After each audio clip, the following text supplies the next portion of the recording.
Hierdie ou praat Engels soos Hy mix die cabbage met die kool. hy was daai Frans of wat, maar dit was nice. Ja, lekker man, lekker. Maar in elk geval, hierdie is die vinnigste ou vir die dag. Hulle reken, hè. Hulle reken, ja. 'n 13.6 op die grond, dis amazing. Ek dink is nie te Nee, dit is definitief te ja, ek moet sê, met 'n klein X3. Ja, klein X3 met 'n lekker engine. Ja, en julle gaan nie glo 'n diesel engine van alle dinge. Sorry ouens met die bakkies, ons weet julle was maar spyt geweest.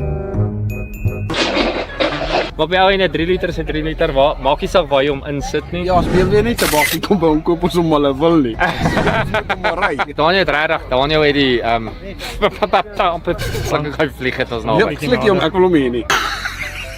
Jy het 2 klasse gevat. Ja, hier is al wen ek hier op die klas op. Ja, jy Ja, kan dit nee.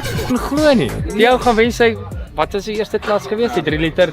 Ek weet net dit was teen Amarok's. Maar ja, well done. Hy het daai klas gewen en toe gaan wen hy die oop klas ook.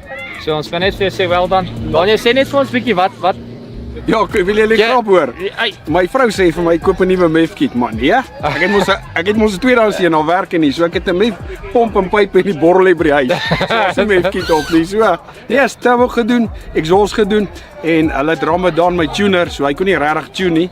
So ons gaan nog tune maar ek dink is nie te bad nie. Ramadan as hulle nie geweet het nie, dis is geloof mense. Ja.